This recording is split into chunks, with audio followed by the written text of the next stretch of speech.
What is up, crew? Chaz here with Side Hustle Pros, bringing you guys another. Had a seminar I went to, non-Amazon related, but had some good stuff happen out of that. So I'm home. I'm actually only home for 2 days. I'm home today and tomorrow. I catch a flight on Saturday, heading down to ASD. So if anyone is going to be in Las Vegas for this, let me hit pause on my video real quick. All right, so if anyone's going to be in ASD, if anyone is going to be in Las Vegas, hit me up, shoot me a message on Instagram, Side Hustle Pros, and let me know, because we do have a open invite meetup going on Sunday night. So if you're in the Las Vegas area, Sunday night, hit me up and get you the link to the RSVP page, because we're buying the drinks, the food, all that stuff, so we want to make sure that there's going to be enough.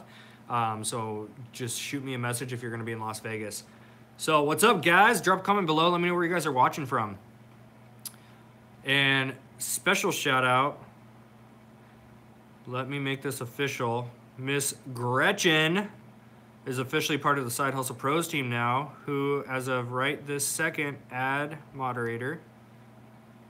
Gretchen is now an official moderator of our YouTube channel, of our Facebook groups. As many of you know, chats get a little crazy. Sometimes you get the trolls, sometimes I miss questions. So Gretchen is here to help me with all that.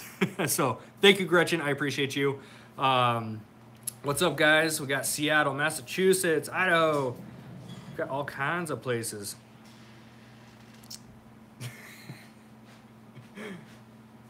You guys can come in.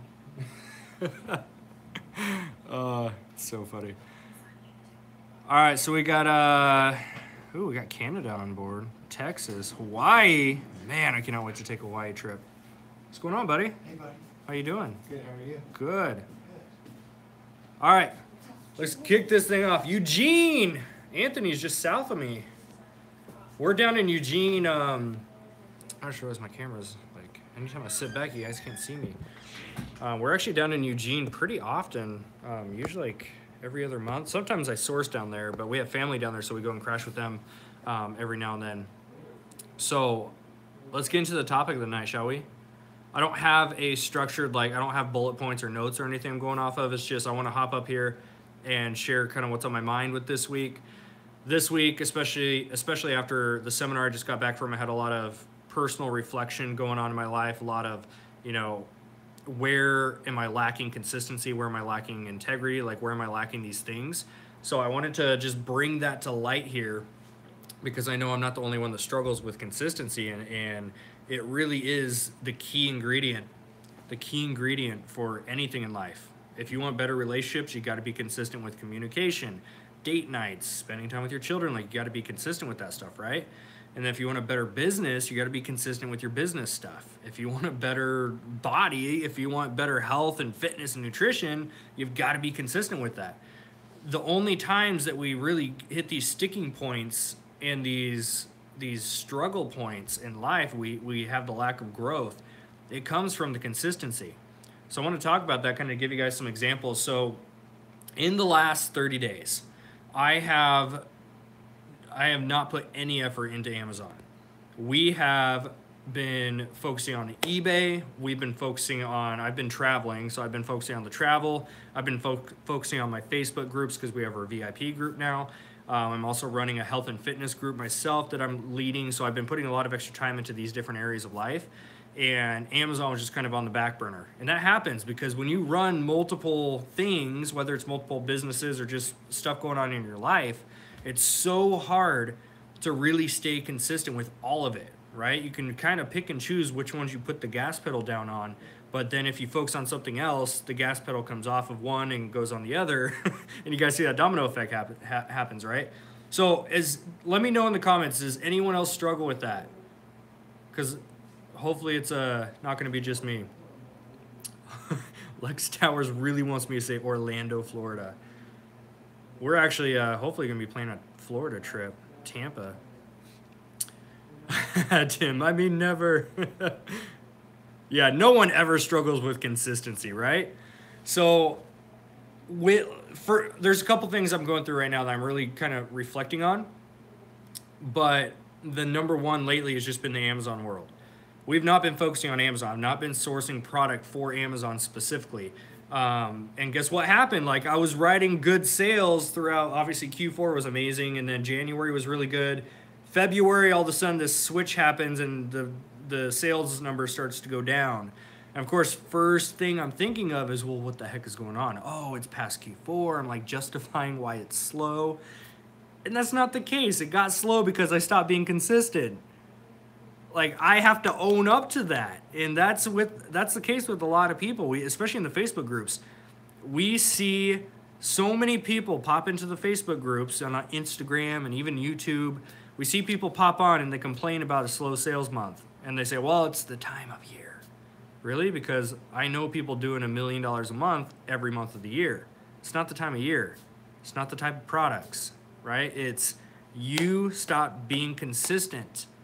That's different for everybody, right? Amazon, eBay, they're two different beasts, two different sets of tasks for each one. So for eBay, if you stop being consistent with sourcing, your sales are going to go down, right? You might ride it for a little bit, but your sales are going to go down eventually if you stop sourcing consistently. If you stop listing consistently, you're sourcing all the time. Anyone else have this problem? I love to buy stuff. I don't so much love the listing or the shipping to Amazon part.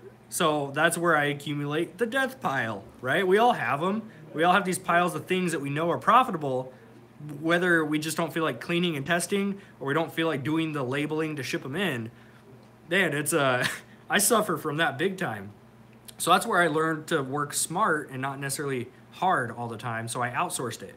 So now we have somebody that does the prepping, the shipping for us. We have somebody who does all of our photos and measurements for the eBay clothing. And next phase for our personal goal in this coming month is we're going to be traveling a little bit throughout the next few months. So we really want to get the listing outsourced next. So that's on our personal goal list. I would be curious, does anyone have somebody that lists for them? I just got an eyelash up in my eye. I'd be curious because that's the step we're looking at next. I feel like that's the control part. But I know that to get more consistent, we have to be listing more consistently. So if we outsource that part, I know we would have, it would just be great for everything that we're doing. So with that, I apologize if I stop. I'm kind of going through comments. I'm actually going to be curious. This is my first live video I've done since YouTube did an update. Supposedly with the update, the live chat is going to be in sync with the recording of the video. So if you're watching the recording of this, I'm going to rewatch it myself. I'm curious if this chat is going to stick with the recording of the video. That'd be cool. Rachel asks, hi, we are all just starting out. We want to know, how often do you have to shop? We bought what we can afford now, just waiting. We sold two so far. Yeah, shop as much as you can. That's the key to this whole thing, guys. Especially in the reselling game. I forgot who I first heard this from. I've heard several people say it, but I love this phrase. You don't make money on the sale. You make money when you buy. And it makes total sense, and that goes along with the theme of consistency on this video is the times that I'm not outsourcing consistently, I don't follow a schedule for myself, those are the times that every single time. And of course, we're human, so we keep, insanity is doing the same thing over and over, expecting a different result. And we keep showing up and not following through with consistency, and all of a sudden it's like, oh, shocking, the sales drop too. Weird how that works. So here's my tip for you, just because I'm thinking out loud here. Shout out to the 98 people watching right now. Thank you guys for being on here. I know that you guys can easily watch other people's videos. I'm not the most fun, entertaining, video editing master extraordinaire person, but I just love to hop on here and kind of share my thoughts with y'all. So those of you who keep showing up and watching these things, seriously, thank you guys. You are the reason why we show up and keep doing these videos. We don't have to. I can easily go. I have a whole to-do list I should be working on. But I love to come up here, interact with the community, and share if there's any insight up in this noggin of mine I can share with you guys that I've learned. Happy to do so. So if you like these videos, hit that like button. It just helps. It obviously helps with the algorithm, gets our videos out there more. And for me, it allows me to see which types of videos that you guys like best. So that's something I really look at a lot, is I always look at which videos have the most amount of views and likes and comments, because that kind of lets me, that guides my path on which types of videos I should be doing. So with back on track with consistency, right? Here's what I do to fix my consistency every time. I hate doing it. Let me just say that. I hate doing it this way, but it works. Follow a schedule. Follow a schedule. I hate it so much. I do not like or enjoy at all following a schedule, but it works. And when I say follow a schedule, it's different for each of you, because some of you have 27 kids. Some of you have a full-time job. Some of you are in school. Some of you are 14 years old. You're all in different areas of your business and your life, but it all can be applied. Choose the days and times of each week that you know for a fact you can create time to go out and source. That will make a world of difference when you start staying consistent with that. I can promise you guys. I know for me, there's certain days of the week that are just, they're busy with phone calls, appointments, other tasks, other business tasks. There's certain days where I know I just cannot commit to sourcing. But I know there's other days, for me typically Tuesdays, Fridays, I'm sorry, let's go Tuesdays, Thursdays, and Fridays are pretty open for my schedule. So I know that those are the days I need to just put them, and I do this. I use my iPhone, the Google Calendar. My calendar is like, I have my day laid out every single day of the week, because that's what keeps me on track. I'm not the type that can just show up and get a whole bunch of stuff done and just wing it. I can't. I've learned over doing this self-employment thing for 4 years now, I just can't do it. And for those of you, comment below. I'm curious to know the answer to this. Is anyone here at that point where you took the leap of faith, you quit your job and became self-employed, but you learned real quick that you cannot follow your own schedule? It was a different ballgame. I remember as a full-time massage therapist at this big 5-star spa I was working at 6 days a week. I quit that job and I started my 21 years, man. Nice. Congrats, Tim. It's amazing. So, Candace, what's up? I just saw you pop up. How's it going? 22 years to learn time management. Yeah, it's I don't think anyone truly ever masters time management. Like, I think you get better with it, but man, it's tough. It is very tough. When I quit that massage job, I took that leap of faith. Like, I was scared shitless and everything that comes with it. Took the leap of faith. I quit my job, and the whole time leading up to my day, I was gonna quit, right? Because of course I gave my 30-day notice. So I was a little nice with them. Brock keeps asking, do I like silk shirts? I can't say that I own a silk shirt.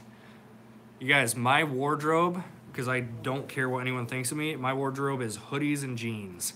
If it's summertime, it's shorts and a tank top. That's my wardrobe. So no, I do not own or have, I don't think I've ever worn a silk shirt. Super, super funny question. But anyways, when I put in my 30-day notice, for the next 30 days, all I can think about was how freaking amazing it's going to be that I get to have my own schedule.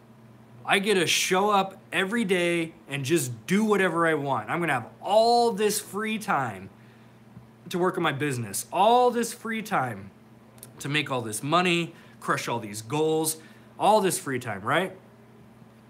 When that day came, it was July 14th, 2014. July 14th, when I walked out of that job, I was a free man, right? Free man. Remember, I went home, had a normal evening. The next morning, I woke up and I slept in because my shifts were kind of early back then. But I remember I slept in until about 8:30 and I felt amazing. It was amazing. And then I was lazy all day because I'm like, oh, I've been working so hard at this job for 4 years. I'm finally off. I work for myself. I'm just going to take an easy day and like easy transition, right?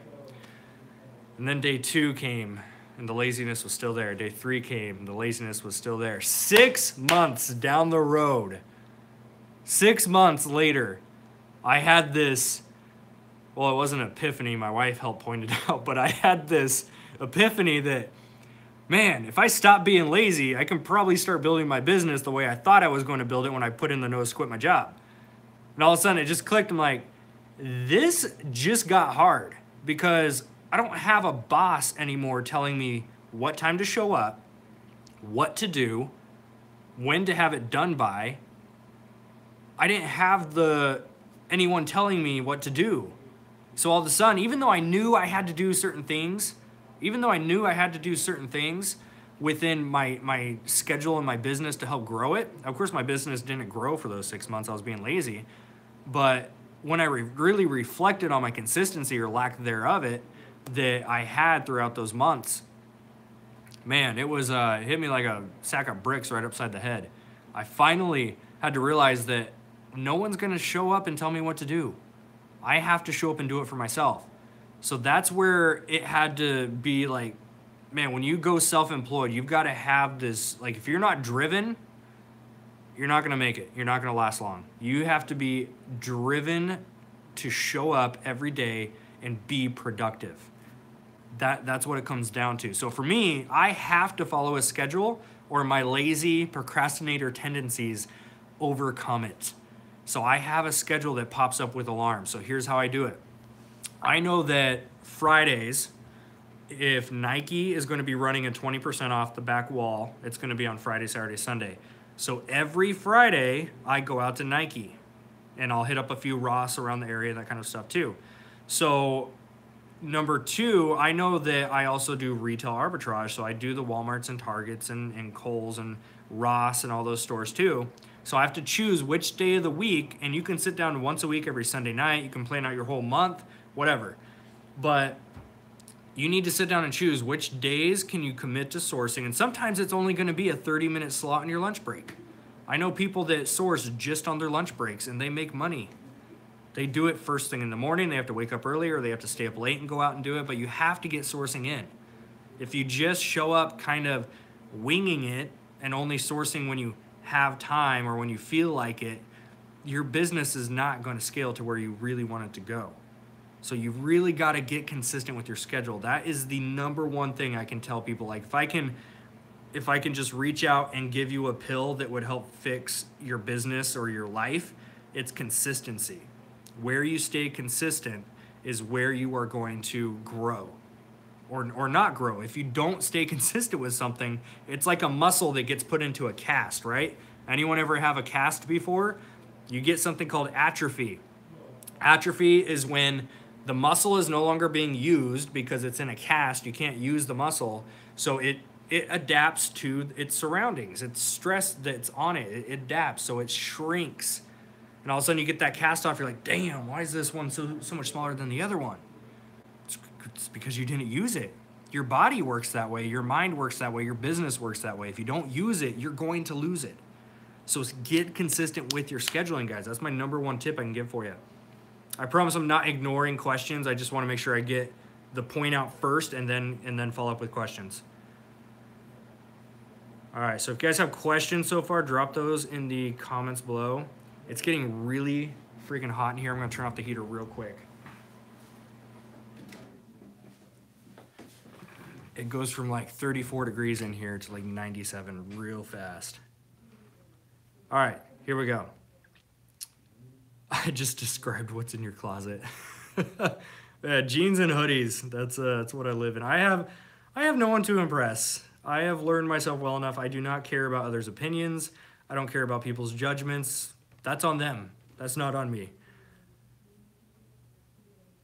All right, Ken said, I've tried the Google Calendar, the day-by-day add-on, and many other scheduling apps, but for some reason, I never follow through as good as I do when it's mapped out in a physical agenda. Yeah, you guys, that's another topic too, is try both. Because some people like myself, I have kind of a split personality with it, and I'll explain.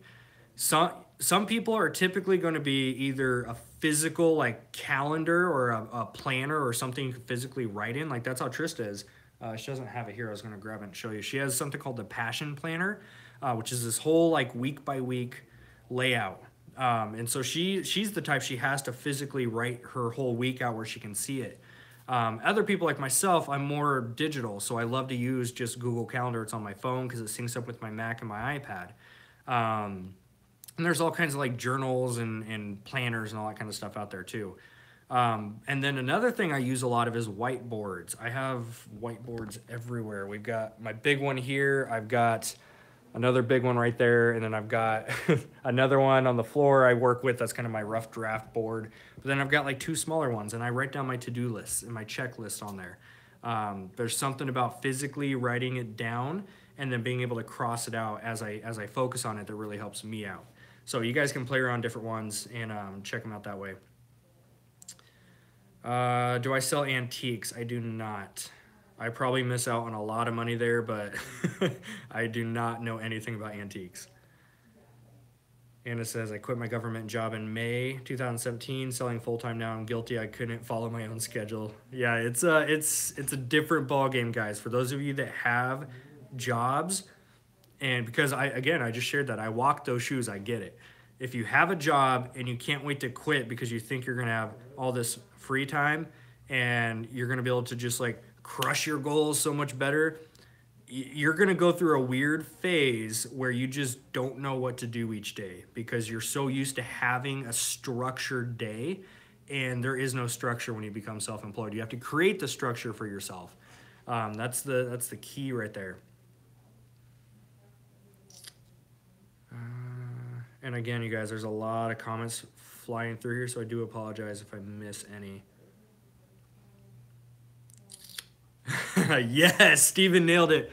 You have to like the chaos and balancing plates. That is very true.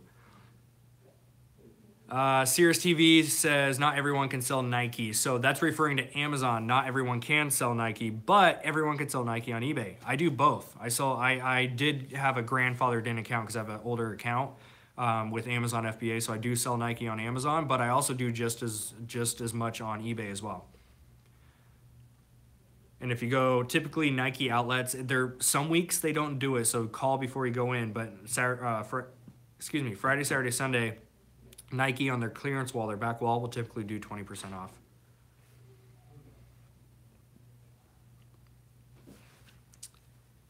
All right. I do apologize. For some reason, the chat like bumps it all the way down to the bottom sometimes, so I miss stuff. All right, there we go.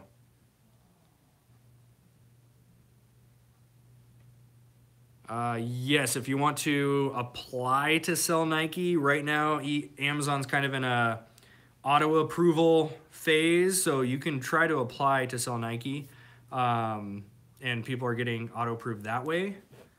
I was grandfathered in, so I haven't had to mess with that too much. Nike is one of those ones like you're not going to find a wholesale account for that. They are super picky. They do not like third-party sellers, and they're super picky on who they do wholesale with.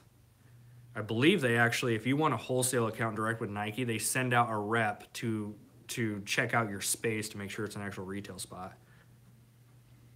Thank you, Gretchen. Gretchen has 8 copied and pasted, ready to go.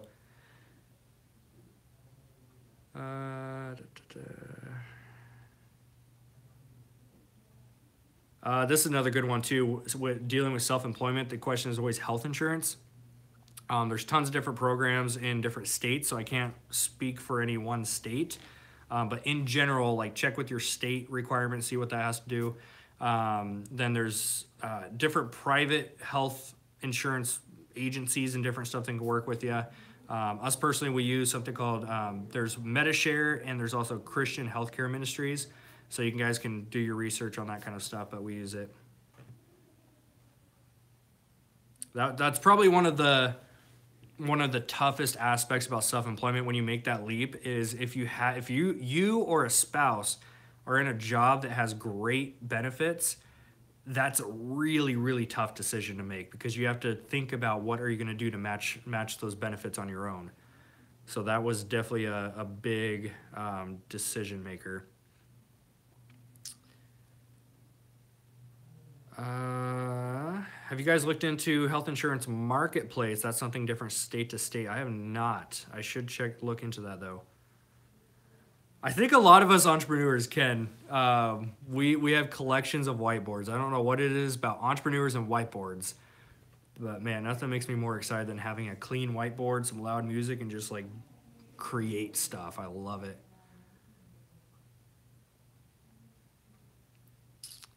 Candace says I go through cycles. I do a big shipment and it can sometimes overwhelm me and I need a day or two to relax. Some days I wake up and I'm not doing anything. Yep, I get that.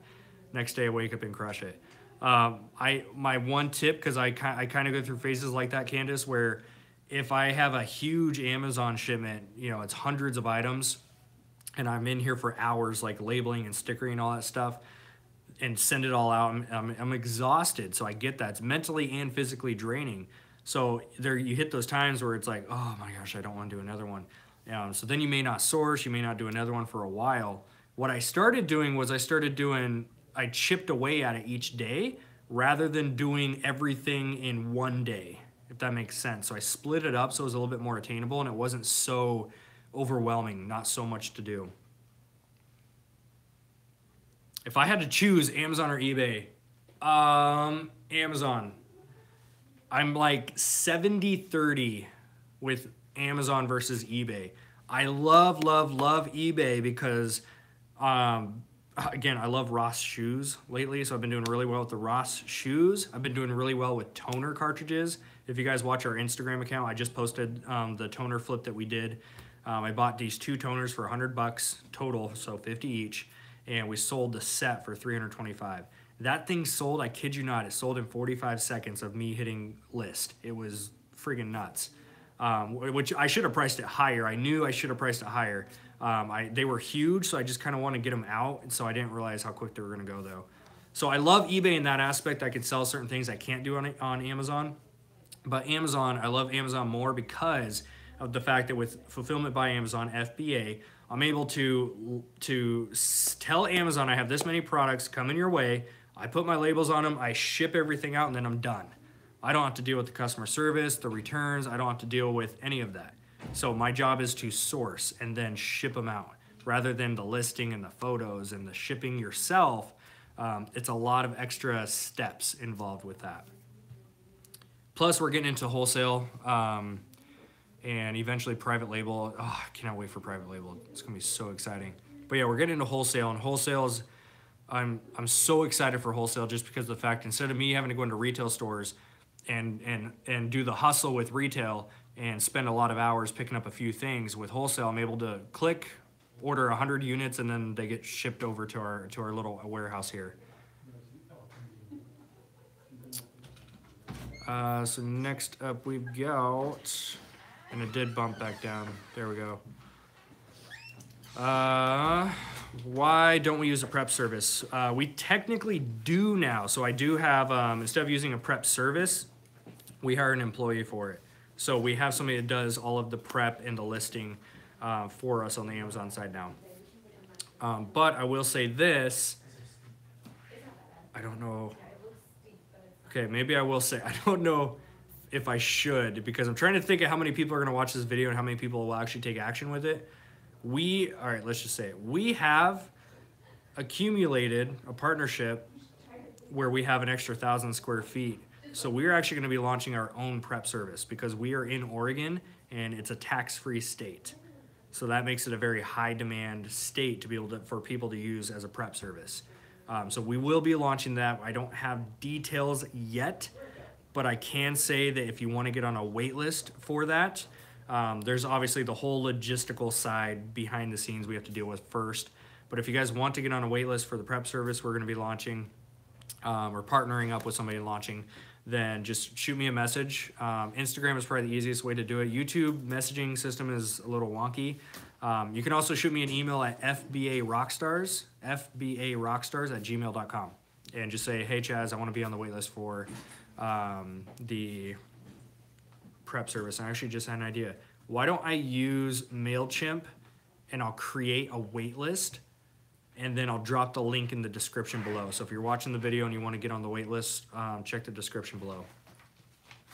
Rest in peace inbox. Rest in peace inbox. I know.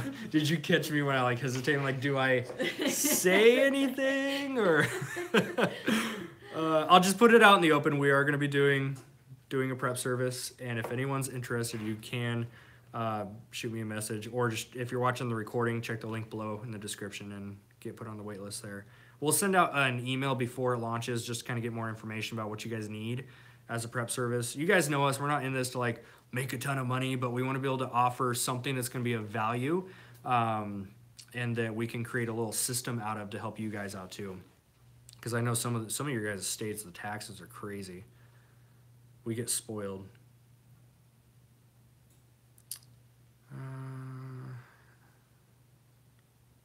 All right, I do apologize. The YouTube thing keeps popping all the way down, so I keep having to scroll back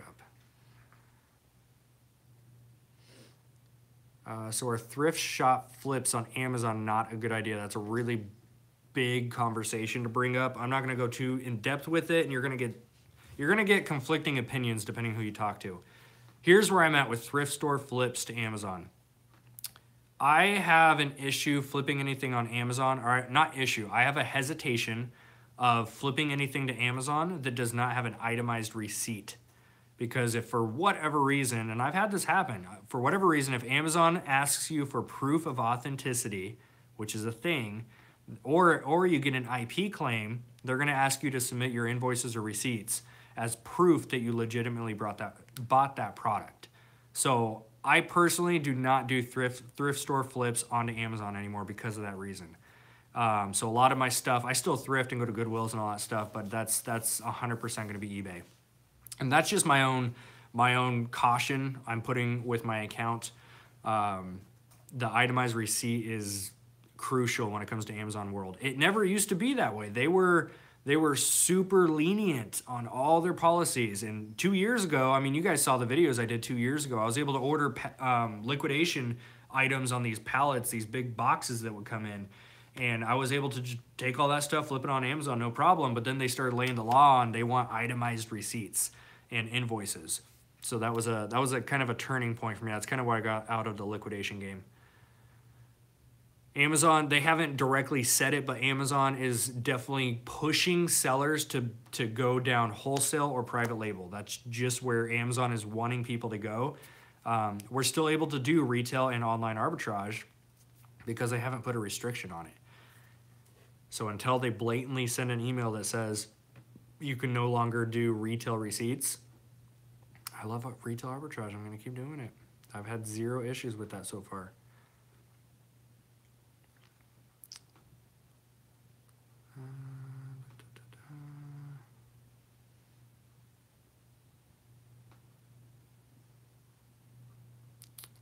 All right, Gretchen, have I missed any questions? I think I'm caught up so far. Do I have any advice for a seller who has health limitations where I only have the strength to source as my health allows? It seems hard to be consistent with poor health conditions. And Robert, you're right. It's because you can't, you don't have the predictability of what your health is going to look like week to week. My big thing I would push you on is online arbitrage. You need to have a way that products are coming to you so you're not physically exerting yourself with the retail side. Now, if you have a week where you feel great, awesome, go source. But I would really invite you to look into the online arbitrage world, or even the wholesale side too, but something you can click and order and then have products coming to you. Even if you want to go down the road of posting ads, right? So you see these book ads and different things like that where it says we buy used books. That's a really common one that goes around too. So you can post these ads up on Craigslist, OfferUp, Facebook Marketplace, and you get people that message you and come to you and drop off inventory. So that's another thing to think about too. Hey, Gretchen, are you ready? I'll fire him out. All right, let me scroll down real quick, make sure I didn't miss any big ones. Sierra says, Chaz, off topic. What is your Facebook group with regards to fitness? Oh, nice. Congrats on 5 years cancer-free, but I cannot stop eating. I'm heading down a heart attack. I'm heading down heart attack away. I get that. So we do have so here's where I'm at with it. So we are currently in week 3 of a 6-week test group. This is the second round of the test group. I'm possibly doing a round 3 because there's things I want to get this thing nailed into like a legit system. So there will be a round 3, and I take you on as a client, and it's a small group of 20. So I take 20 people as clients in a private Facebook group. I give you guys the workouts, the nutrition plan, like I teach you everything you need to know to get into shape and hit whatever goal that you set. So with that being said, again, it's going to come down to a wait list. So I kind of go by first come, first serve. So if you want to get on that wait list, I will have another wait list in the description below, or you can message me at fbarockstars@gmail.com or on Instagram at Side Hustle Pros, and just mention the fitness group and you're interested in it. I can get you some info when I have it. But with that being said, I do have an old old Facebook group that I had as like a general free wellness group, and I am going to revive that so I can start pumping some content in there for you guys as far as health, fitness, motivation. So I will be doing that as well, and I just need to convert the name and the back end stuff. So I'll get that posted pretty soon. Love this one. Thrift Shop Gamer says, does YouTube help you stay focused and achieve your goals? I just started doing YouTube even though I'm not good at it. It kind of lets me set goals and I feel more compelled to attain them. 100%. This YouTube channel really hasn't changed much. We may change our sourcing methods and different things like that, but we haven't changed the core of this YouTube channel since its first video, which was over 2 years ago. It's like 2 years and 3 months ago. This YouTube channel is primarily to document our own journey, because I think that I'm a big Gary Vee fan, and the second that he said document your journey versus just create content, that's when I started just documenting our journey. So that's why I get on here and share stuff like this. Like I had a lack of consistency over last month, and I just wanted to put that out here. So with that, I want to make sure I get all aspects of your question covered. Okay. So with that, yes, it does help us stay on track, because if I put out there like, hey, here's what we struggled with this month, next month I want to do this, I know I got thousands of eyeballs watching me. So yeah, it's motivation for me to keep showing up and doing it. Because there's some weeks, there's some days, there's some months where, man, I'm human. I struggled just like you guys. I am no one different. So by me having this channel, and this is one of my forms of accountability. So I believe it helps 100%. Now, here's my thing with what you said, where you said I just started YouTube, and even though I'm not good at it, it helps me set goals. You don't have to be good at it, guys. I still feel like I'm not great at YouTube. Let me just put that out there. Let that soak in. I've been doing this for many years, and I still feel like I'm not great at YouTube, but I've accepted the fact that I don't need to be great at YouTube. I need to be great at being authentic and showing up. That's it. Because if I'm authentic with myself, with you guys, and being transparent and letting you guys know I'm a real human being like everyone else, I've got flaws, I've got faults, I've got all this stuff, but I'm still showing up and trying to build this dream life that we have for us. Man, that's all that matters in my head. I don't care if you're a great YouTuber, a great Instagrammer. I don't care if you have a great business. I care if you're authentic and you're showing up and giving it your best. That's my take on that.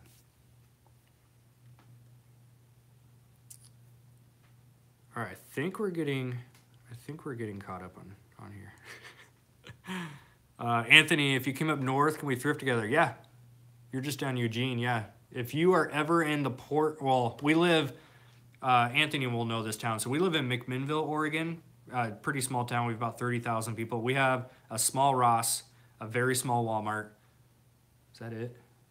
We have a Safeway and a Goodwill. So it's like those are our stores. We have nothing else. Yeah, but if you're ever in the McMinnville, Portland area and you shoot me a message, like if I don't have any set in stone appointments that I need to be at, like heck yeah, I'm totally game to take people out and go thrifting. That'd be fun. What sourcing method do we use to get most of our inventory? In the last like 6 months, it's been just retail and online arbitrage, and that's basically been it. Now, actually today, super exciting day for us because we just put in our first like big wholesale order. We have a few different SKUs of products coming in, and it's gonna be freaking sweet. So now we're in the wholesale game.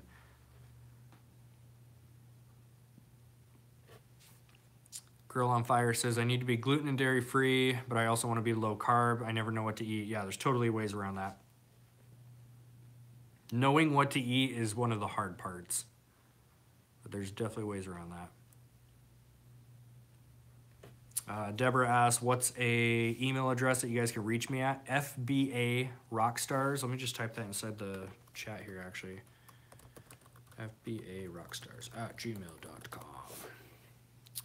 Or you can message me. I'm pretty active on Instagram too, so you can message me, Side Hustle Pros on Instagram.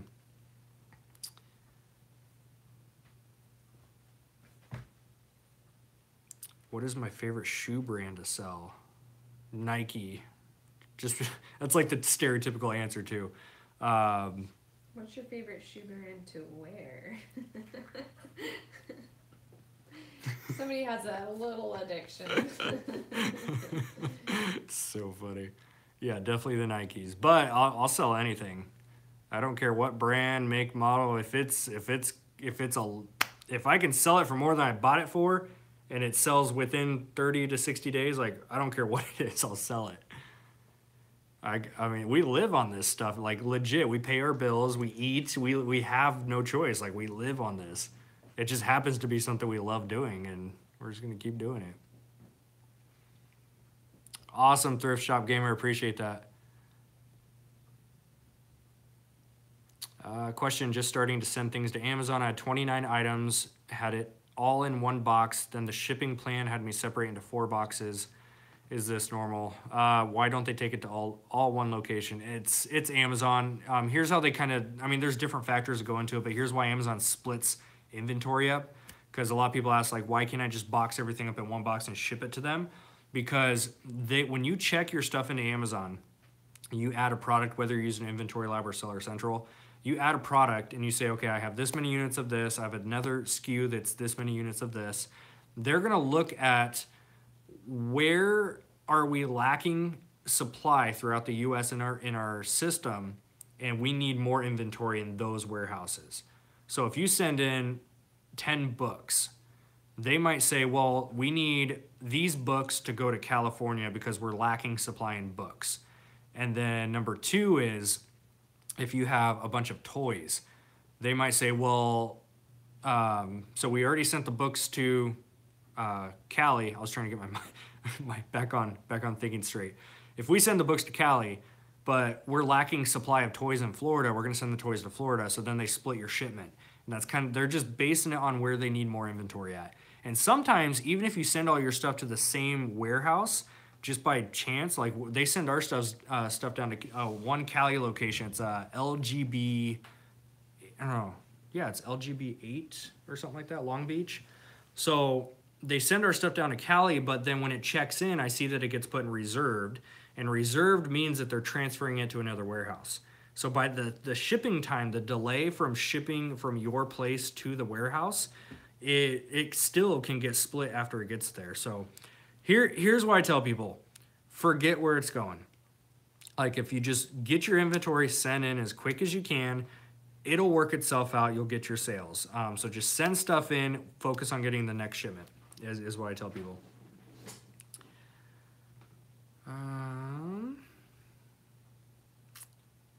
Is there a certain way to tag people aside from the @ symbol in the YouTube chat? I can never get to actually highlight the person's name. Not that I know of.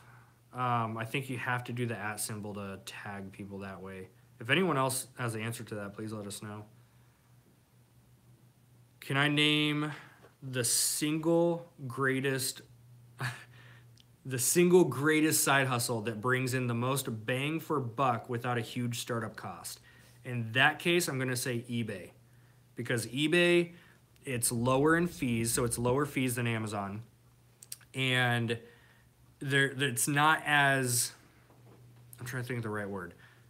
eBay is not as scary as Amazon, let me put it that way. So if you're brand new and you go into Amazon, you're gonna have brand restrictions and heavy policies and all these rules that you have to follow.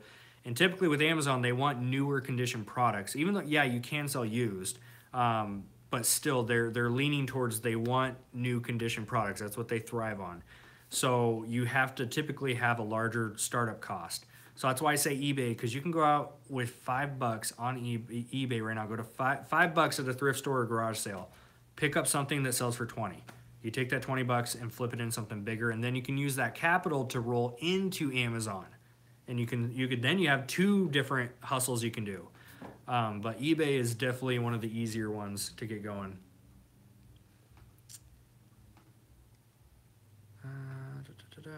Steffi with the super chat. Appreciate that. Thank you. Thank you.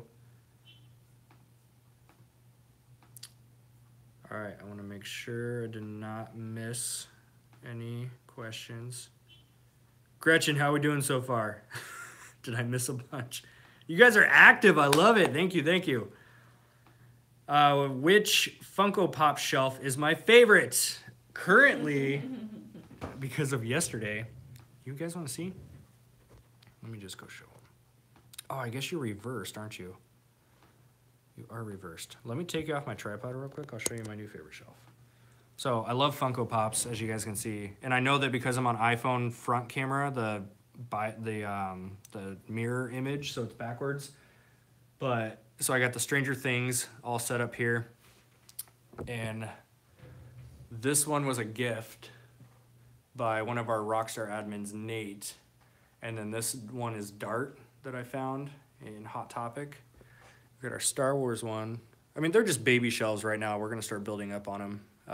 I love the Star Wars one mostly just because of the Millennium Falcon. I actually got that on a pallet. I think I paid like $3 for that thing, and it's amazing. It was from Kohl's. It had an $80 price tag on it. Then this one's just like random. That's really kind of just my junk pile. But let me show you my favorite one. You guys don't mind seeing my favorite one, right? I love this one because I just yesterday scored a whole bunch of the new Avengers Infinity. Make sure you get that word right. Let me flip you around. All right, here we go. So this is my new pride and joy. So Black Panther actually just found, was that yesterday, babe? Yeah, yesterday. My son's 3 years old, and he says, what's he say, Black Panther or something? It's hilarious. So I just found the chase yesterday. So that one store I had, these are all the new ones from the new Avengers movie. So Hulkbuster is freaking amazing. The detail they put into that thing, and that weighs like 2 pounds. That thing's solid. So that's definitely my favorite one. And then that was a sign I got at I think it was it Free Geek? Something like that. GameStop or Free Geek. But I ended up scoring that thing half off, so it was only $15, which was sweet. So that's hopefully that answers that question. That's my favorite current shelf. My goal is to have shelves all over the office of different themes. So I want to have like an 80s horror movie one because they have all the Funko Pops of the old horror movie stars. So I'm super excited for those. Did I get burned on long-term storage fees? I did not, because one, I dropped, we had, I don't even know how many, probably 300 old books we got a 5,000 book lot one time, and we had 300 or 400 of them that were just stale. They were coming up on a year, and I got rid of all of them over this last one. So, and I typically buy stuff. I've really switched my mindset when it comes to reselling. I used to be such a holdout, get the most money I possibly can type of person. But I've learned that I love cash flow. I want to have positive cash flow churning at all times. So a lot of my inventory sells within 30 days. Now, not all of it, but as far as long-term storage fees, I think I ended up paying like $150 or something like that. It was not much at all. The last round I got hit with, I think it was 800 was probably the heaviest one. After that 800 one kicked in, I started looking at my inventory, and it was like old books I was gonna make like $10 on. I'm like, you know what? I'm done with that. I want to have that quick turning cash flow.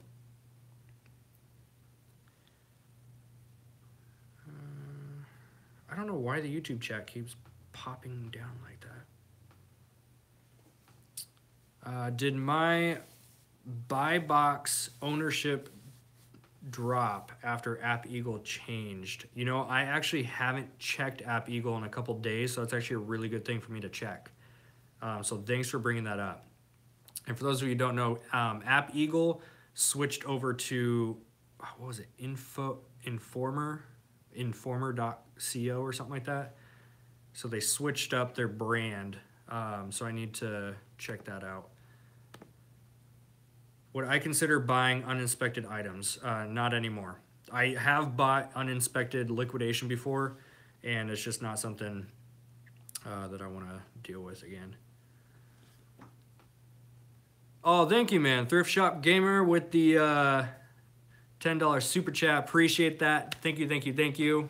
He's a new YouTuber, so go check him out. Give him some love. All right, let me scroll back down. Yeah, any tax questions, guys? You won't. I've gotten this question so many times. Chaz, how come nobody talks about taxes? There's a reason for it. Because one, I have to preface it with this. I am not a CPA or a tax attorney. So I cannot provide any legal advice when it comes to taxes. Number two, any bit of tax advice I give you is based on Oregon in our business. It is completely different in every other state. We're in a tax-free state, so. Yeah, we don't have sales tax up here, so that affects us too. So you'll rarely find, unless they are professionals, you will rarely find people that are going to give out tons of tax advice. Because of that reason, it literally varies state by state, even city by city. Some cities require you to have a business license to resell. Each city, each state, everything's different. So that's why we can't give any tax advice. My advice I give you is what Gretchen had posted in the chat is connect with your local CPA that understands your business model, and you can ask them all the questions you want. A lot of them will sit down with you for free and do a one-on-one consult and answer questions, and then you can see if you're going to be the right fit for it. But yeah, you typically will not find much info on that. Yes, any people wondering more about Wholesale, another great YouTuber creator to watch is Larry with Watch Me Amazon. You can check him out on Instagram and YouTube, Watch Me Amazon. We're actually going to be, after I'm back from Las Vegas, we're actually going to be connecting and having him on the show here because Larry is amazing when it comes to wholesale. How many items a week do you think is a fair amount to post on eBay? I think it depends on your goals first, because I can sit here and say post 100 items a week. But if you're a stay-at-home mom that just wants to do this very part-time and make a few bucks to help with the bills, you may only have the goal of doing 25 items a week, and that's okay. So I think it just has to match where you want to go with it. So look at where you want to go first, and then reverse engineer it to how many items per week you want to do. Because there's a big difference in listing, as far as quantities go on listing, there's a big difference between if you want to make $100 a month profit or if you want to make $5,000 a month profit. So you just have to match the action with it. But if you're brand new, getting into the game, and you really want to make a go at eBay, I would say get at least minimum. You're more eBay side. What would you recommend? Any activity during the day, every day is good. How many listings a week? That's my eBay. For what? Like what? Someone new wants to do eBay. How many listings a week would you recommend if they want to make money with it per week, minimum? I mean, I don't know. If you could set a goal to start out doing 20 listings a week, right? So make sure you're listing every day, though. That's the most important thing. So like, oh my gosh, our table's so dirty. You mean we're human? Don't look. So yeah, list like 4 or 5 items every day. And, keep up with your sourcing. So that's going to be the hard thing is like, if you are brand new and you only source once a week, spread out that stuff that you list in a week, listing those things throughout the week so that you don't list them all one day and then nothing for the rest of the week. Does that make sense? You kind of caught me off guard. She gets no heads up on that. Sorry. If you guys got some good info out of that, hit the like button. Let her know. I agree though, 100%. Just bare minimum like 20 or 30 items a week. But like Trista said, the key is eBay's algorithm. It's the same thing with YouTube. YouTube works a lot like eBay in some ways. But with eBay, they much prefer if you spread your listings out over the week and stay consistent. Ooh, weird topic of the video, right? Stay consistent with your listings every day rather than every Friday uploading 40 items. Like, they don't like it when you just bulk upload once a week. They would much rather you do 5 or 6 items a day, but they see that you're staying consistent and active with it. That's a huge one.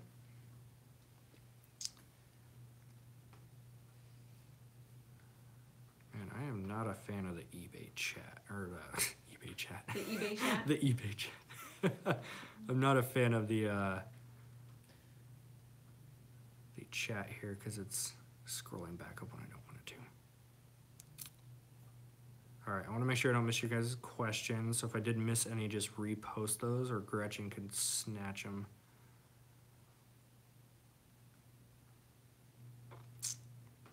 How much did I? Oh, when I how much did I have saved up? If it's not too personal of a question, in regards to, I'm assuming when I quit my job. How much do we have saved up? If you can clarify that one a little bit. In the beginning, you were limited on eBay how much you can, so divide how many listings you have by days of the month. Yes, Gretchen nailed that one. So when you first start an eBay account, like brand new, you'll have 10 listings. And I can tell you, you can call, like, I did this on day one before I put my first listing up. Now, probably it may not work every time, but it's at least worth a shot. If you know you want to get into eBay and do it, you can give them a call and say, hey, I'm new, but I really want to make a go at this, and I want to increase my listings, and they'll increase it. But yeah, Gretchen said, take how many listings you're able to do as far as the limit that eBay gives you, and then divide that by how many days in the month, and that's going to give you kind of a goal to hit. And when you break a big goal down into a small one and you hit those every day, it doesn't seem like it's making that big of an impact until at the end of the month, you look back and go, oh, wow, I just did 50 listings this month, or 100 or 1,000. 1,000 is a little more effort. I would say that you way more effort. Definitely know if you're hitting 1,000. 1,000 listings a month. Any details on the ASD meetup? ASD meetup in Las Vegas will be this Sunday, the 11th at 6 p.m. We have a Facebook event page. So message me, again, fbarockstars@gmail.com, or message me on Instagram, Side Hustle Pros, and I can give you the link so you can RSVP.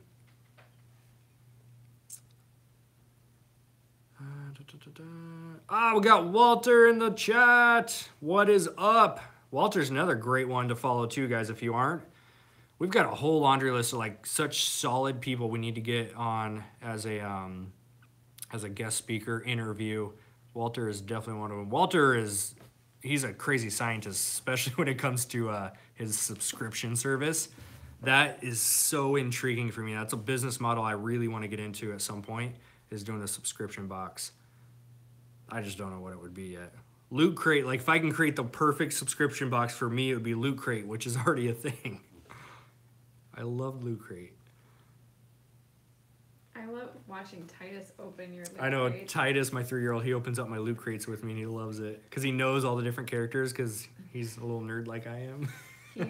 He's been well trained. We should do, would you guys mind if we did a Loot Crate unboxing with Titus? Just so you can see his reaction. It's so funny. I love it. Of course, we've turned into those parents like, you want to see your boy do everything? Because you love it as much as we do? Isn't he adorable? We think he is. He's the best. Like, every parent thinks their kid's the best.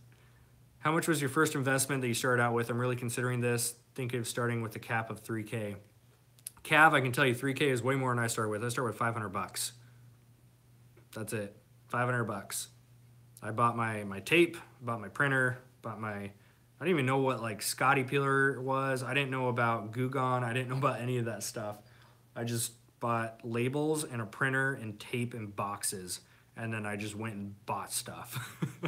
And I just turned that inventory into money, turned that money back into more inventory.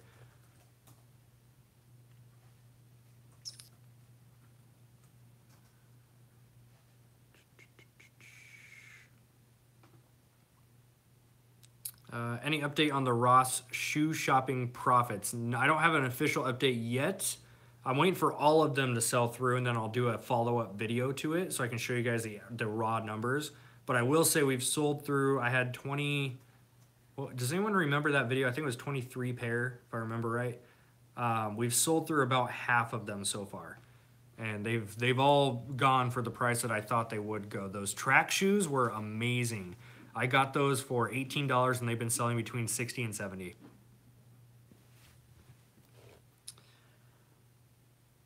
Thank you, Danny. 23 pairs, 532 bucks.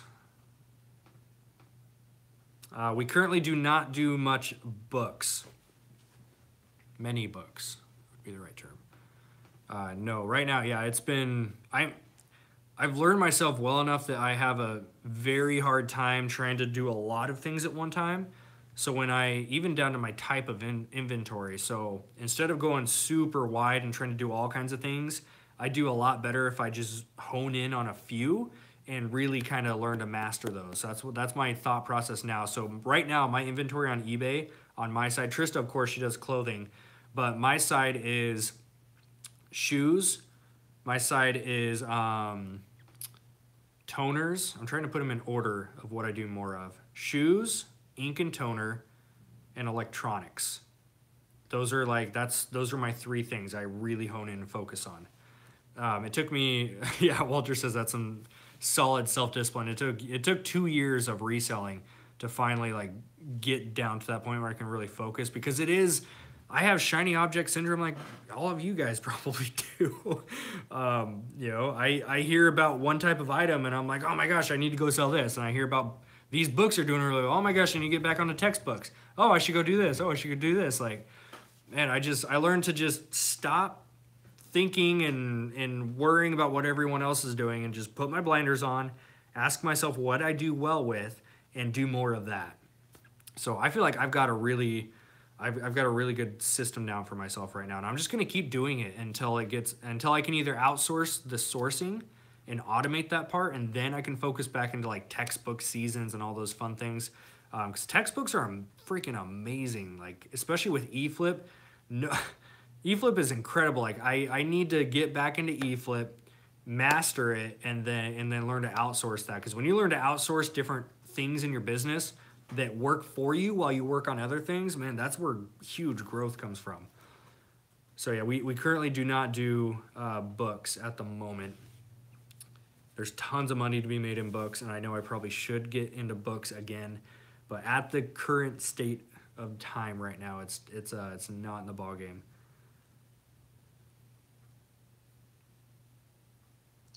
What day am I going to be at ASD? I am flying in. Did anyone see my Instagram last night? Oh, Trista hates this. I procrastinate, believe it or not. I procrastinate. A lot. I'm human. I have no problem in just being transparent with you guys. I procrastinate on things. It's one of my human qualities that I would change, but it's just part of me. So with procrastinating, ASD is a big trade show going on this weekend in Vegas, and I was gonna book my flight like a month ago because it was only gonna be, what flight did you find? It was like 170, 160. Mm-hmm. Trista found a flight for like 160 bucks, and I'm like, oh yeah, I gotta book my ticket. And then a month goes by, and last night I'm like, oh yeah, I gotta book my ticket. It's this weekend. So I didn't book my ticket until last night, and when I checked in the morning, the ticket was $324 or $327. It was 300 bucks. And so I went to go book my ticket last night, and I went to check, and I remembered Priceline has express deals. So here's a little like side tip for y'all. Priceline has express deals on hotels and flights, even cars too. But basically last minute bookings that they just want to fill seats. They don't really, you know, they're just going to cut you a deal. So that $324, I checked it and I snatched a good deal too, because it wasn't super early or a super late flight. It was like that sweet spot in between, and I got it for $209. I was really, really happy with that, but I told Trista, she hated it. I turned to her and I'm like, see, procrastinating pays off sometimes. Not that often. Let me point that out. Not that often. I acknowledge that. But last night it paid off. So I will be flying in on Saturday to finish that question. I will be flying in on Saturday, and I will be flying back out on Tuesday. So Saturday through Tuesday. And we have our Sunday night meetup. I have a Monday night meetup. And aside from that, my schedule is pretty open. So if anyone is in Vegas and wants to connect, hang out, grab a drink, I am all game. I love, like, I hope you guys understand, I thrive in the community. Like, I've said this many times. I love flipping products. I love selling stuff. But at the end of the day, if I had to choose, no brainer, like, I would drop all of the product selling and I would just be in here with the community. I mean, if I didn't have to make money selling products and I could just live in one thing and not get paid for it, it would be this. Like, I love connecting, well, not the video, but you guys up in that video. I love connecting with people. That's where I thrive. I love community. Especially when it's, let me put this, not just community. I love being around people that get it. I love being around people that are like-minded, whether it's, you know, you can put the title entrepreneur or whatever, but I love being around people who think the way that I think, who think in terms of everyone's using excuses to stay in a crappy job, to live a mediocre life, and we're the ones that don't think that way. We're the ones that see opportunities for ourselves in our lives. We're the ones that want to create bigger and better things for ourselves and our loved ones. Those are my people. That's you guys. Like, most of you guys here, you think that same way. We're always thinking on a bigger level, creating any lifestyle that you want. And for some people, it's becoming debt-free. Some people, it's quitting their job. Some people, it's making so much money you can go chill on the beach with a margarita the rest of your life. Like, everyone has different goals, but I think we all kind of have a same foundation of how we think and act. So that's why I love you guys. You guys are why I'm here. You guys are why I do this. Here's a question. How did you go about hiring someone to prep, pack, and ship your things? Was it someone you knew, or was it random hire because you posted ads? I've done both. So the first one I did hire off of, it was a random hire. We sat down at a coffee shop. We did the interview process with a few different people. We picked one. It just ended up didn't working out. That's not even a thing. Didn't working out. It did not end. That's where I was going with that. How much free workout have you had today? I haven't had any caffeine today, believe it or not. I really haven't. I think it's a combination of like tired and I don't know. So it ended up not working out. So we had to let her go. And then we did hire one, and it is somebody that I know. And it's worked out great. So yeah, we went through the whole process. So we've done it both ways. The current one is the one that we know, and she does awesome with it. Yeah, the idea of hiring somebody makes you nervous because it really does come down to a control thing. Especially somebody like myself, I have to have the reins on anything I do in life, and it took me a long time to hire somebody. The first person I hired actually wasn't even the person who preps and ships my stuff. Now, the first person I hired was for kind of like project management, and so she came on, and I had to give her access to my Facebook, my Instagram, my bank account for some things, and she was helping me I was doing so many things back then. This was 2016. I was spreading myself so thin, doing so many working things. She came in and like, Charles, sit down, chill out. I got this. And she came in and like helped me smooth out and turn things into processes that just worked every day instead of chaos. And it was a control thing. It was so tough to let go of control of certain things. And then when it came to prepping and shipping my products, like I have OCD. I love things to be done a certain way. I like my labels to be put on a certain way. I was very picky with things. So letting go of that control is not going to be easy, but it is so freeing when you don't have to label your own stuff and you can spend more time sourcing and spend more time doing the things that you are best at. Because if you are running a reselling business right now, an e-commerce business, whatever you want to call it, I can tell you right now, your time is best spent buying. That's where you make your money. Everything else can be outsourced. The photos, the listing, paying somebody to watch your kids, like all that stuff can be outsourced so that you can go buy more inventory. And I'm not saying that in the sense of like, it's easy, just go do it. I'm saying in the sense of, I mean, that's fact, but it's so freaking tough mentally to let go of the control of it. It's extremely difficult. Any suggestion on boxing? I sell, but always ship in priority boxes and it kills the profit. Any place to buy boxes, all sizes. Uline.com is going to offer probably the cheapest boxes and supplies around. I know like for Funko Pops, right? This isn't a resell one. I just got this for my personal collection for Mortal Kombat. But if you get, so for example, if you ship these into Amazon like this, like there's a risk that it's going to get dinged up and the box is going to get ruined. So I'm going to start buying, Uline has a box that is almost the perfect size for this, just a small little brown box. And they cost like 30 cents a piece. So cheap. So if you're looking for a wide variety of box sizes and different stuff like that, then Uline is going to be a great one. Oh, congrats, Candace. Remember Candace? Yeah, hi, Scott Candace. from the cruise? She said, totally understand. We are hiring somebody this week. Hard to let go and step out of your comfort zone. It's very tough, but Candace, it is going to help you so much. You are going to love having that help. It's so freeing. And then you're like, I can't do it without them. I know, and then, yeah, after a while, you get to the point where you're like, I can't do this by myself again. Like the days that sometimes, you know, because of schedule conflicts, Trista's eBay helper can't make it some days. And if Trista has to do her own photo, she's like, how did I do this for so long by myself? You get to the point where you almost forget what it was like doing it all yourself. But it's how you scale. It's how you grow. Like man, you start bringing on a team around your business. You do amazing things with it. My husband says I'm a control freak. It's exhausting but hard to let go. It's hard, but I'm telling you, it's worth it.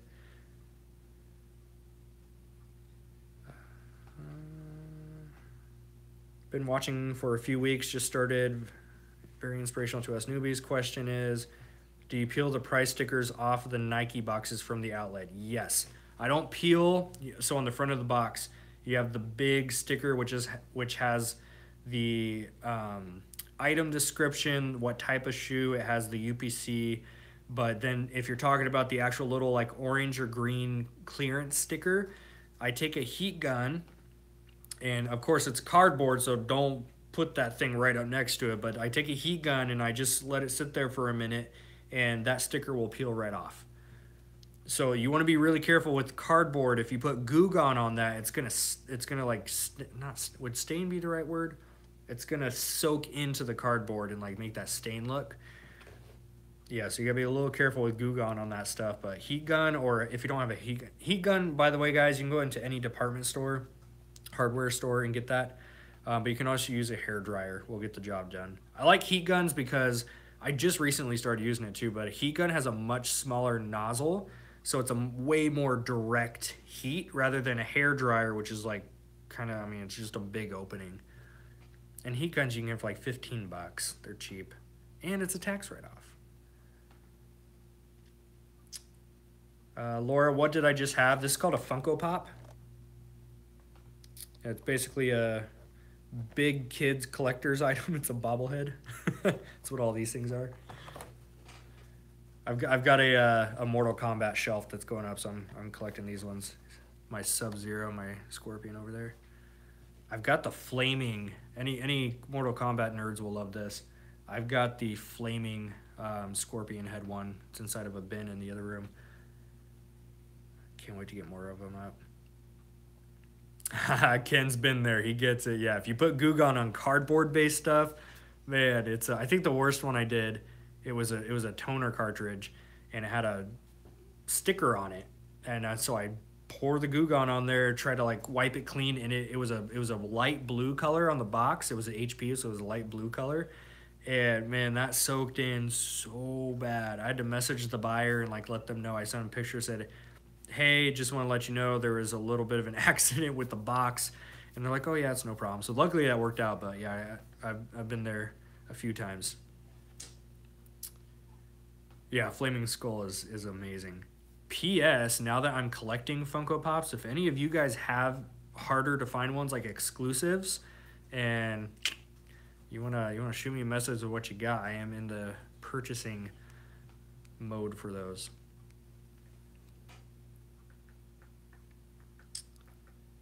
Anyone use just vinegar to remove glue? I've never actually tried vinegar. Gretchen said vinegar is an acid. I'd be careful. It might be okay at first, but could break down later. Yeah, that's true. Yeah, I've never personally heard of anyone using vinegar. Hi from Grants Pass. What's up, Don?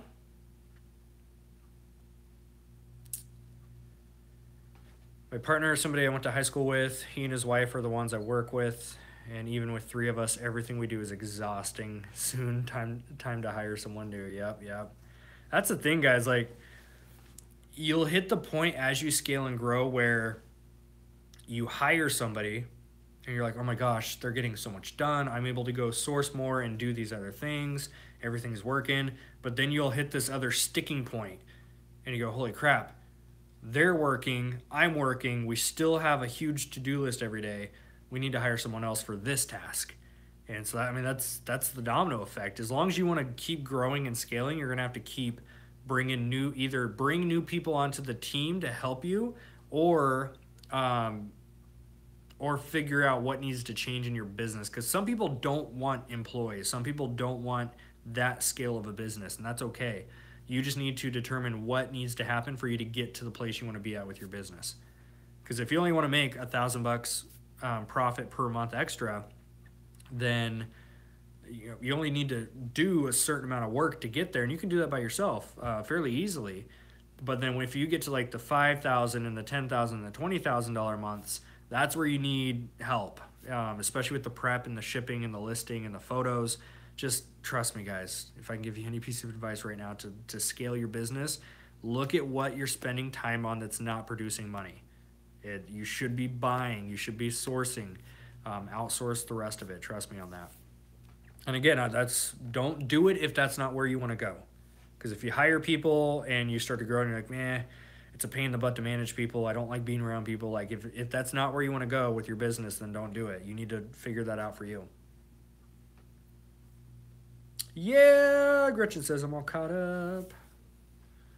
What's up from Eugene? We've got 2 Eugene people in here. Oh, you found the Shaggy Funko? I should build out.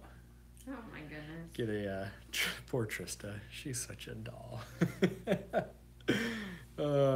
Every time I see a character, I'm like, ooh, I should put a Funko shelf up. She's like, really? You're gonna have like 18 at this point.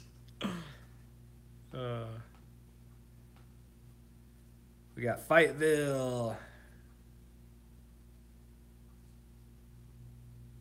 Nice, we got a few of them in here. What do I use to get permanent marker off the bottom of my shoes? My Goodwill writes the price on the bottom sole of the shoes and permanent marker. I've actually found just basic Goo Gone and a rag will rub that off pretty good. Rubber you can't get out though. It's almost impossible. Really? Like rubber, like real rubber. Oh yeah, I guess it depends on type of rubber. I've only done it with, like, Nike doesn't have like typically like a rubber bottom. It's almost got kind of that plasticky feel on some of them. Mm-hmm. Those ones I've gotten off pretty good. Mm-hmm. I haven't done like a straight rubber though. Rubbing alcohol. Lighter fluid is, I know that's really good for stickers. I don't know if lighter fluid would work for the permanent marker. Yeah, there you go. Try out the alcohol on it.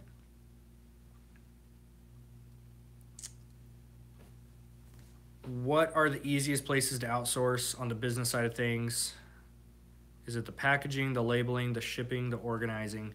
Prep, and I would say, so here's how I did it. It started with prep.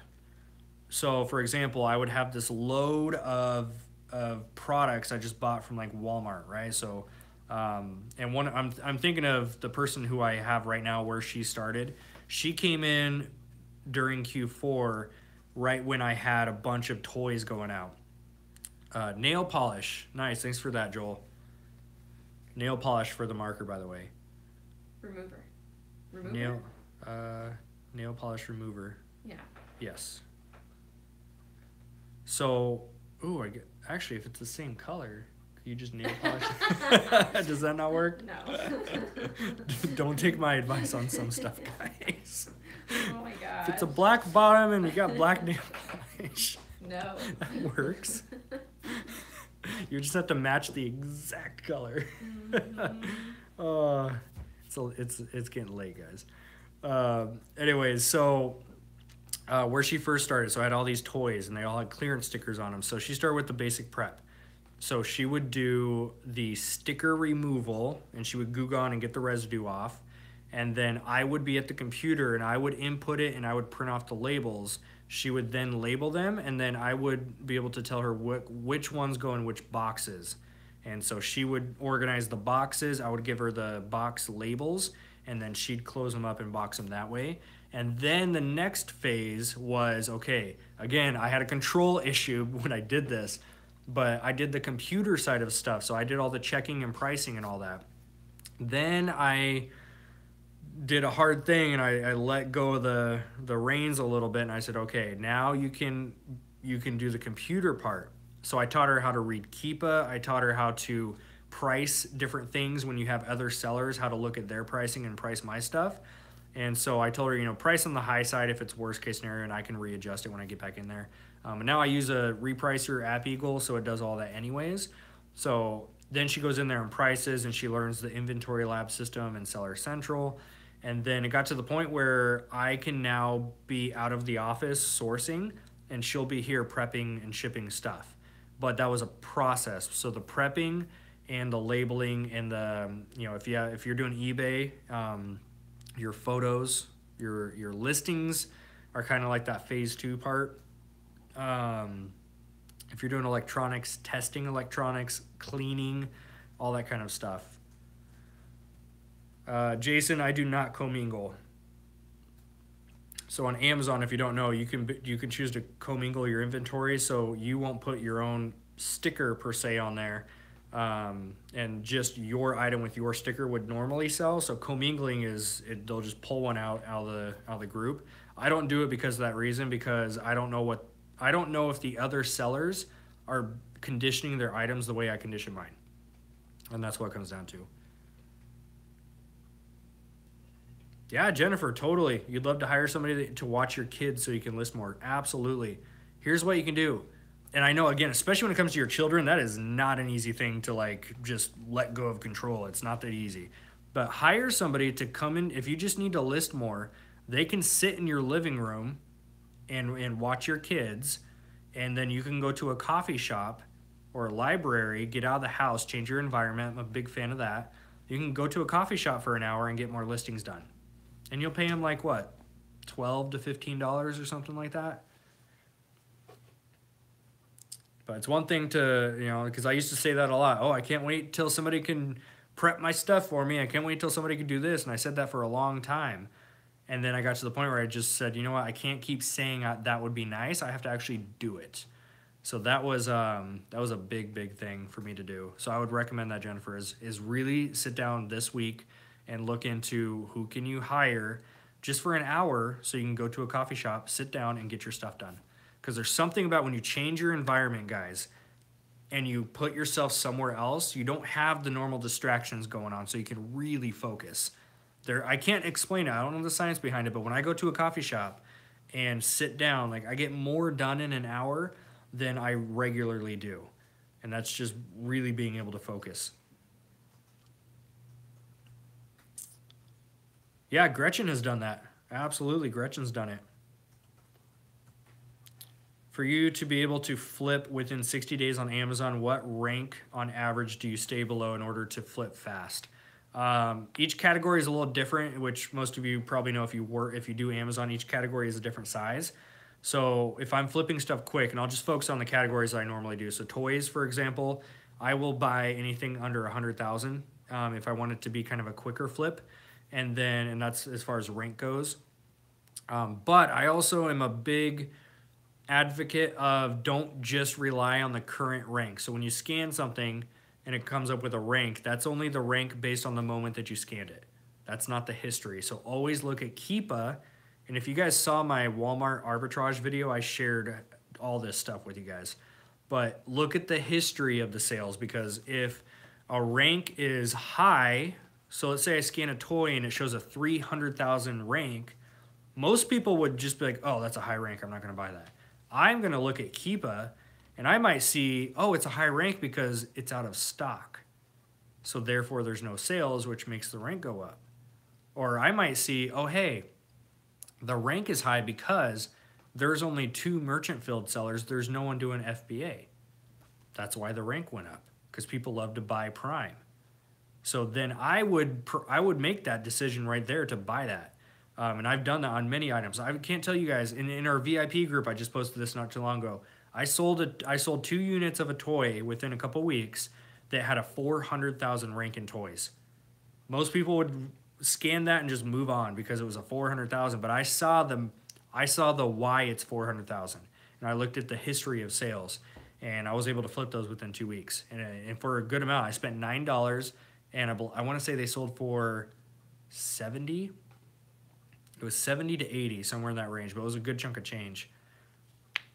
So yeah, typically toys under 100,000, electronics, again, under like 50,000 is where I prefer that.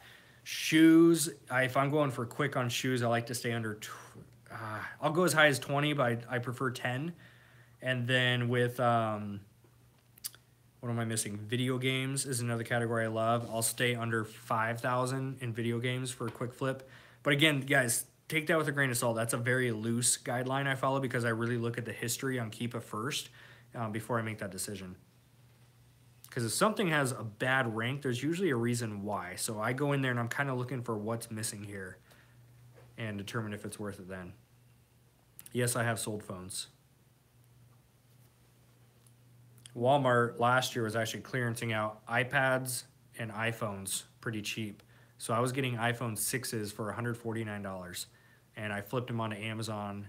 I want to say it was $320. I think I was selling them for like $319.95 or something like that. Thrift Shop Gamer says environment is so important. I get much more done when I go out. I plan on going to another city for a weekend to find new sourcing opportunities and do some research / reviewing my eBay listings. I love that. Tristan and I were talking about doing that because we just got back from Seattle, and just the power of going into a different town than you're used to, sourcing at new spots, and then go sit down at a coffee shop or a hotel room and just really focus on something. You get so much done that way. I have not sold coins or like money, like the bills, like the collectible stuff. I have not sold anything like that.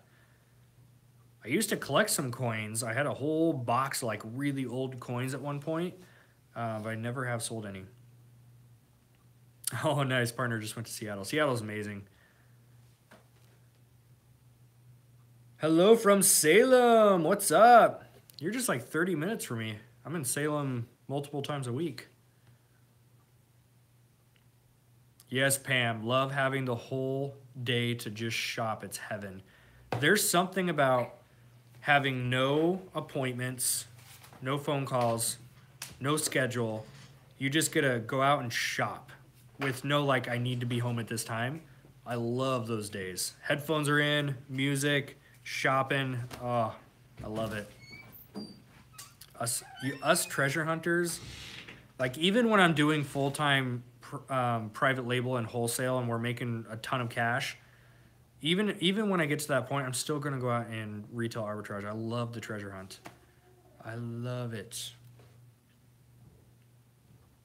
Speaking of wholesale, I just got an email that popped up.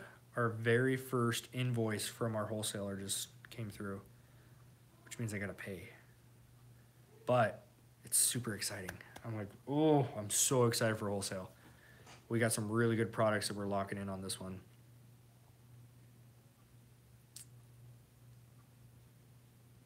Have I ever found a super treasure hunt Hot Wheels car? I have not. Hot Wheels are one of those, they're one of those little niches that I want to get into, and I know there's some money. I know somebody personally here in Portland that all he does is Hot Wheels. He goes out and he finds Hot Wheels that are worth like $100. It's insane. And I think he said he flipped one for $400 one time, just for a little Hot Wheel, but it's the die cast. It's a specific limited edition stuff. It's crazy. It is the most exciting bill ever. It's weird. It's the first time I've gotten an email. They're like, hey, we need you to pay us this much. I'm like, yes, here you go. It's only because I know how much I'm going to get back from that investment. Oh, I'm so excited. Yeah, drawing out the bad store music. Some of them aren't bad. I'll give them that. But, man, some of them are... You know, it's not even the store music. Here's my gripe real quick. Planet Fitness. So I go to Planet Fitness where I work out every day. Oh, my sweet heavens. They have got the worst playlists I have ever heard. Like, I worked at... My first job ever was Quiznos. I worked there for 3 years. And even we had better music playing... at our Quiznos store. It's so bad. How many units am I ordering total for my wholesaler? We have one product we're getting 1,400 of. We have 1, 2, 3, 4, 5, 6. So basically between 8 products, we have about 20, I'm trying to do the math. We have 2,500 units total on this order that we're doing.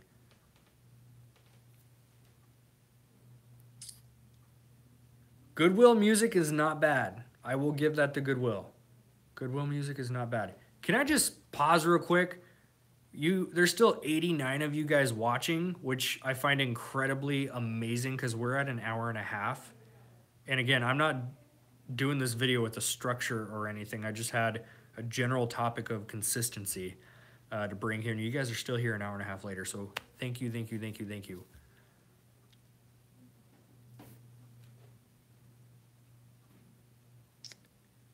What is the minimum profit I have to buy a product? It depends on the cost. So I base everything on my buy cost. So for example, today I found some products that cost $1, but I would make 60 cents. And in a normal situation, that's crap, but I had access to hundreds, if not thousands of them. So in that case, it's a very small dollar amount profit, but because I can flip high volume with them, and it was a great rank. It was ranked 5,000 in grocery. So it's a very fast seller. So I know I can make some money on that. So that type of thing I would go in with. If I'm doing something that's like a $10 buy cost, I would like to make at least a $3 profit, 30% ROI in order to, if it's a quick flip. I'm not gonna sit on stuff to make a few bucks. So it's all depending on what's my buy cost and how fast does it sell. So I'm very flexible in that sense. I'm all about, as long as it produces a profit fast, I'm not picky. I want positive cash flow coming in every single day. What's up, Lenny from NYC? I need to plan a New York trip. I have never been to New York and I want to go. And we got a lot of people that follow us from New York. We got a lot of New York followers. When I look at my Instagram, you know, Instagram has those little statistics for the business page. Our #1 state is New York for followers. So I would love to be able to get up there and do some type of meetup.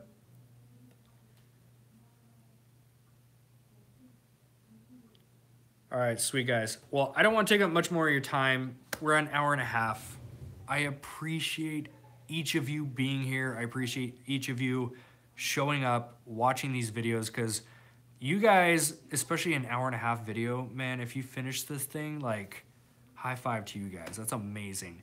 You can easily spend your time watching any other YouTuber at the time that you watch this. You can easily go out and source. You can easily go out and spend time with your family rather than watching this video. So thank you, thank you, thank you, thank you. I hope you guys understand. You got, hold on.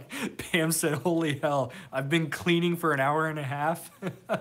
Hey, if I helped you get your house clean, then you're welcome. It's so funny. But seriously, guys, thank you. You're the reason I show up and do this. I would not have a YouTube channel. I wouldn't have an Instagram account without you guys, because, again, just like I talked about in the very beginning of this, our social media that we do with YouTube and Instagram, it is solely for the fact that we want to document our journey and we want to help teach and inspire other people to live their life the way they want to. So I don't care if you need to make $1,000 a month or if you need to make 10 grand a month.